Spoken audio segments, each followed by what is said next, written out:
Hey guys, my name is Jess and this is IMG to Residency. Alright, I know it's been a long time since my last video and I truly apologize for this. I've been thinking of doing more, but I got caught up in that whole process of my graduation, passing step 2 right after that, the whole match process and interview procedure that goes with residency application. This was a lot. And believe me guys, I really wanted to do more videos. The only issue here is that at some point I even felt I was not the right person to give any advice to anybody else because I was not really sure what I was doing. I really want to thank everybody actually, because the reason I'm speaking to you guys now is because I had so many questions on social media. But also when I went back to my school to teach, I'm going to tell you a bit more about this in a few minutes. But first of all, I want to recap what happened since my last video. So I first went to my graduation, which was an amazing event back in Aruba. Had so much fun. Maybe a bit too much fun. Because as I said, if we recall well, I had to pass step 2 about a couple or maybe 5 days after this event. It was crazy. Step 2 was not able to be scheduled in the area I was living at that time, so I had to drive about 3 hours to be able to pass that 9-hour exam. Crazy, but that's the reality of it. And then party time, of course I passed step 2. I'm so happy actually about my scores and everything, and we can discuss that in different videos about step 1, step 2, step 3. Then I tried to finish all my electives, went through a bad breakup also. Sometimes life catch us, and I really understand anybody that is going through things, and trying to manage med school at the same time, definitely not easy. Did the whole match process, interview season, and then match in general surgery in New York City. So what I'm really trying to do here with those videos, and I say videos with an S because I hope there's going to be a plural this time, is really to create a platform of information for medical students, for future medical students also, that are seeking a medical career in the United States and had unfortunately, I feel bad saying unfortunately, but unfortunately had to study in the Caribbean. It's a long path, and I feel there's not enough information on any website or not even given by the school. So I hope I can share my experience, and it's my humble experience, honestly. And I hope it can give you some tips and a little bit of what you should do, but definitely what you should not do. I'm gonna give you a couple of examples. Just on what to do or should not do. That should definitely be a video of itself.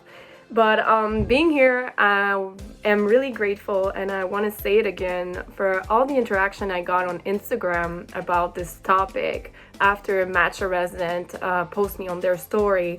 I had a lot of medical students, but also prospective students that came to me with different questions, and don't worry, I really want to address all of them.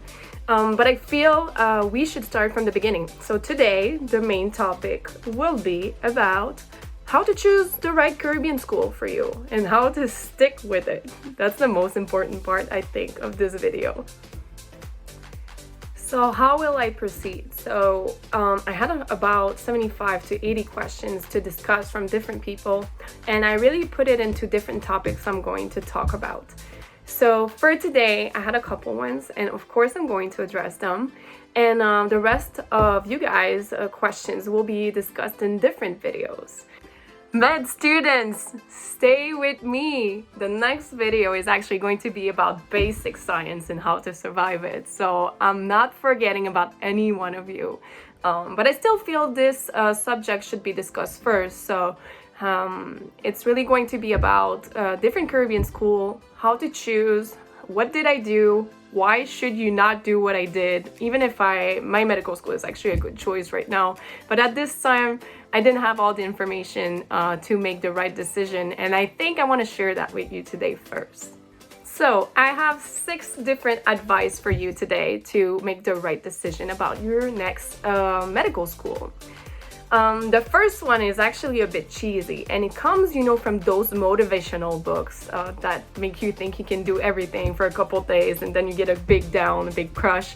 I don't know if you know about those books, but I read many in my adult life. So my first advice is choose your why.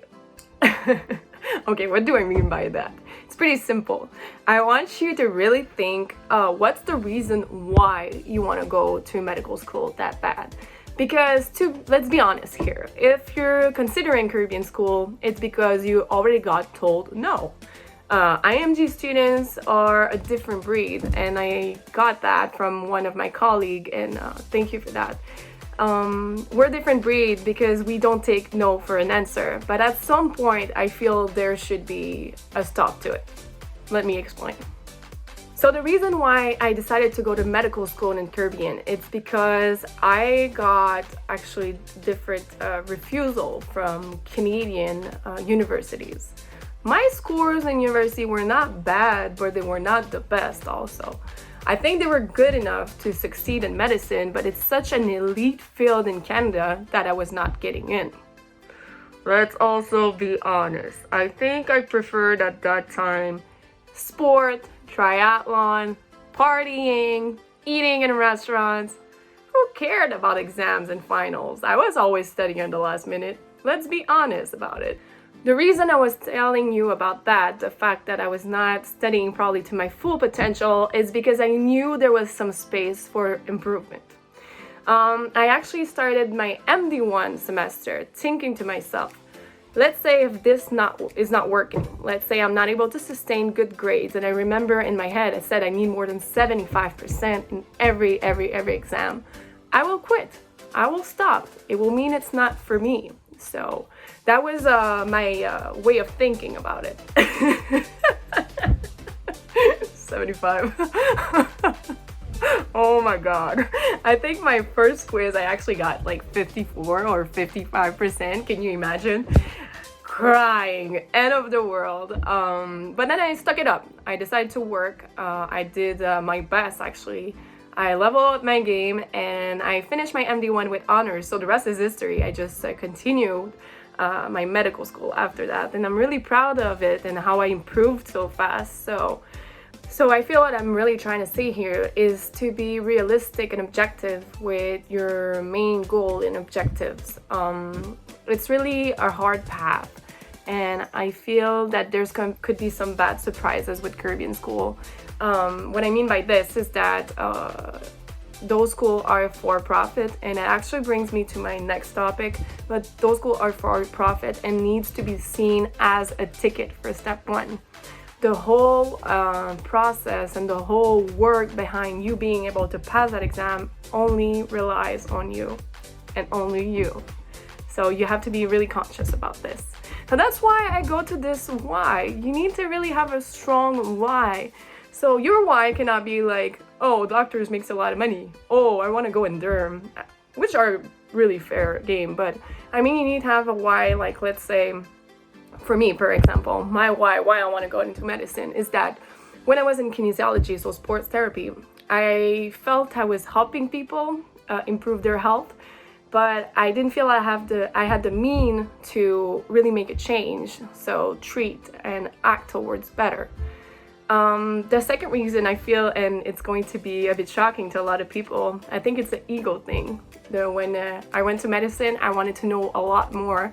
I wanted to know a lot about the human body and how it functions, and I feel it's a huge privilege to know that much. So I actually encourage you to write down the reason why you want to go to medicine and seal it in a little envelope and read it again when you struggle. So that's my first advice. Let's move on to the second one. The second one is a bit crunchy. Make sure you have the means. And I'm talking here about really juicy means. I'm talking about dollar bill, y'all. Just to give you an example, when I first started my MD1, I think my first semester was about $8,000 US. That's a lot of money. I went around a bit to try to find information for different schools now, and what I found is that a first semester right now is in between 12,000 US to 34,000 $5,000 US. Insane, lots of money, okay? And those are increasing each year in good medical schools because they're getting bigger and bigger, making more money. They get more notorious, so they want their students to pay more for their tuition. So you really have to be ready for those expenses. So I'm talking about the means for your basic science, for your clinicals, but also for all the exams, because you need to consider that each USMLE step 1, step 2, step 3 are about $1,000. Yeah, don't feel it. I'm always laughing at things. I'm sorry guys, it's because it's insane. It's insane. It makes me crazy. There's other things that are actually going to cost you a lot of money, like a living expense. For my part, I lived in Aruba for 2 years. Aruba is a beautiful island. You know how much I love this place, but it's crazy expensive. And I mean everything. The food and groceries, I mean going out, and God knows I love going out. So it's a lot of things that you need to think about. Going through clinicals also. A lot of Caribbean school do rotate in different places in the United States. So for example, for me, I rotated in Chicago, but also New York City. So go back and forth from one city to the other, still expenses. So a lot of money, and you need to prepare for it. And actually, to share a bit of my experience, that was the cut down of why I chose the medical school I went to. I was hesitating between two that had about $8,000 difference. I don't recall well at that time for my first semester, and I could not afford the second one at that time. So I made the decision to take the one that was a bit less expensive. Money, what a stressful topic. Let's move on to my third advice. I really want you guys to go check on the ACCM website for accreditations. And honestly, I cannot stress this point enough. This is more the technical part of it. There's a lot of Caribbean school that exists. There's a lot of them that do have accreditations, and some do not. They will not tell you that. They will tell you that they're fully accredited, and it's your job solely to go check if they have the right accreditation for where you plan to practice and work later on in your life. I can give you a couple examples here, but I remember fellow students that were with me that wanted to practice in California, and my school didn't have that accreditation at this time. I remember also other colleagues through clinical rotations that transferred from one school to the other because the school lost accreditation for the United States or Canada. This is horrible. Imagine the nightmare you're going to have to live through if you start in a medical school, realize they don't have the accreditation, or they lose it. Worse, they lose it while you're there and you have to transfer. Am I the only one panicking with that? So make sure you do check those accreditation, and I'm going to share in the link down below the link to this website so you can really check out. There's different accreditation, but mainly what you have to check is if ACCM do rate them as a good Caribbean school. And I think there's about 10 right now that are ranked in good Caribbean school to pursue a career in the United States, but also Canada, because it's still possible. So okay, yeah, now you want me to share my experience and why did I choose my med school? I'm going to tell you to not do what I did. So when I was shopping for a medical school, I was really sold on all the information that they were putting online. So step rates and scores and their success rates and success stories also, all shared on their beautiful website. I'm very lucky because my Caribbean school got accredited the first year I was there. They renewed their accreditation, so I was cleared for my 4 or 5 years of medical school. And I'm going to tell you guys a little secret. This was all luck.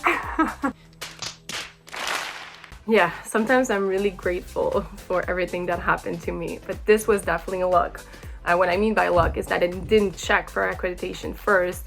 And I'm very lucky that my school was accredited, but in some cases I know some people were in different situations where they had to find out that there was no accreditation in their school to practice in the United States.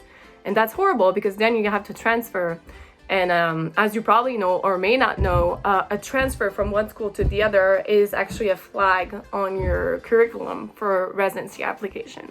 So you really want to try to stick to your school and succeed with this school. And I know I'm not going to make happy people by saying that, but it's things that people had to find going through the residency application process. So I'm sharing that now with you in the beginning. So I did mention earlier about the step passing rate and also the satisfactions of students.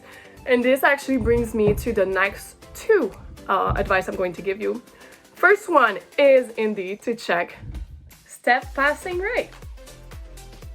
But here I'm really suggesting to dig deep, okay? I'm saying most school will tell you their passing rate is about 92-95%. What you really have to check is how many students that were studying in that school had first the right to attempt step one, because yes, for example, I'm going to give you my story. And when I started MD1, we were 48 in my class. As of 2021, for the residency application process, we were 2 completely done. When I passed my step one, same thing in 2019, we were 2 that did pass step 1 in that year from that class. Of course, there's a few that came along after, and I think throughout that class we're about 8 out now, and I say 8 out of basic science, so still a number that is pretty low. So then, of course, of those 8 people that got a chance to attempt step 1, most of them did pass it on the first time. So I would definitely ask your prospect school how many people did write step 1 this year or in that amount of time, and how many of them did pass. What's their class size in MD1 through MD6 also is a good question to really understand the difference. So those are really key information about a school. My actually next advice is to reach out to other students and alumni. So lately I had a few people reaching out to me about my school, and honestly I think it's really brilliant to speak to an alumni, somebody that went through the whole process, to try to understand their whole satisfaction level about the school, but also about their whole experience as a doctor in the United States. So definitely reach out to people you know, or even ask the school to suggest some contacts so you can reach out. And I know what you're going to think, but they're going to suggest the people that like the school and everything. But guess what? The people that like the school are probably the one in residency right now. This is how it works. At some point, it's really an extensive process to go through medical school in the Caribbean. But at some point, the school do really want you to pass and to succeed. So the people that are in residency, yes, are the shining stars of those schools. So I would definitely reach out to your school first to have some suggestion about students or even alumni, but try to find them online too. Usually they're pretty obvious, like St. George, Xavier, MUA students are very, very obvious on social media. So you can definitely find a few and try to have some information about their school. Okay, so my last advice is a bit more personal. We're going to talk about the location of the school. And what I mean by that is literally where the school is in the Caribbean. I think it's really important because you're going to spend 2 of your hardest year in that place, so you better love it. And you know how much I love the Aruba. It was a great place to live. I met great people, made great friends also. So I think it's really important. And let's look more on the technical side. Do they have running water? Because yes, indeed, there's some Caribbean schools that are on Sun Island that you do not have drinkable running water. Is it safe also? Crime rate, how does it look there? I don't want to be in any drug cartel kidnapping place. Okay, maybe that's just me. Maybe I'm a bit crazy, but you could look into that. What about hurricanes? Think about that too. When I started back in 2017, I remember one of those schools actually had to move back for some part in the United States because a hurricane just devastated and destroyed their school. So pretty important to check out. What is the living expense over there? Really important too, because you have to plan this in your whole budget for the 4 years of medical school you're going to have to do. And I know some of you guys are fully loaded of money. Just ignore that part, it's fine. But yeah, check where your school is. I think it's the most important part because you really want to be happy all throughout that time. You want to make sure you make good connections, that you feel safe, best environment so you can study for step one. Because indeed, a lot of people do forget that this whole process and whole experience into medical school is all about passing your STEPS exam and making good impression in clinicals. And that's actually my take-home point for today. Caribbean school give you a really expensive ticket for USMLE Step 1, and that's all that you have to reach for. Of course, there's schools that have great faculty, and I encourage all of you to reach out to faculties to see if they do fit with you, but mainly it's a work made on your own, okay? So it's really something that you have to consider, how much work can you bear on yourself and everything.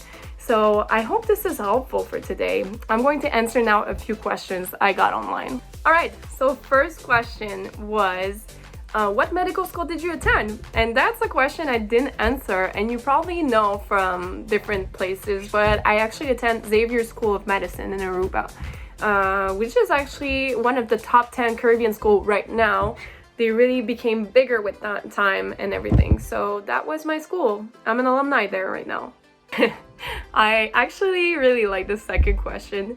It goes by, what would you do differently if you were applying into a Caribbean school right now? And there's so many things I would do differently. Let's put ourselves into perspective. I didn't even know what step 1 was when I applied into the Caribbean school I went to. So I think it's information that you need to have and to make sure to understand, because at that time I really wanted to go back to Canada directly, so I looked into exams there but didn't know I had to do the whole American process before. Crazy, isn't it? I would also inform myself more about the pricing of this whole adventure and process. I think it's something I would have liked to know at that time, because yes, it's been a bit a rough path, and I'm lucky I had a supportive family and different people around me to really believe in that project. But yeah, that's basically what I would do different. I don't know if I can answer the next one, but I'll try. So of course I'll answer it. Why am I saying that? So it's asking me basically some negative point about my Caribbean school, so Xavier. My first thing I would say is definitely the whole pricing of the whole adventure. I feel the school doesn't tell you everything about it in the beginning and how much it's going to cost, or they're not even aware of how much it's going to cost. I mean, everything about exams and the match application and everything. So that's one negative point I do find. A second one is also a bit that you have to drive your plane as you're building it. What I mean is that we're all pioneers in some of those schools, so they get bigger as you get better. So in the beginning, they don't have as much resource. And when I say that, I'm going to give you an example. I started my rotations in Chicago, and I wanted to stay in that city for a long time, actually to do my whole core rotations. But then we lost some affiliations there, and I had to go to New York then, where I really liked a hospital, and we then lost again this contract. So it's a lot of back and forth, a lot of deception, a lot of stress and anxiety, when actually you should only focus on studying and be good in school. So that's the second negative thing. And actually that's the two main things that I really found hard, and I hope they're going to improve with time. Okay, next one. It's actually, why would I recommend the school I went to? And I think it's a good point. You're going to any Caribbean school, you're basically buying your place for step 1. So you want a school that is notorious, that has accreditation. You want a school that has a lot of rotations and hospital that do have a residency program in what you want to apply. I think it's really important. And you also want a good name, a name of a school that actually has residents in the United States.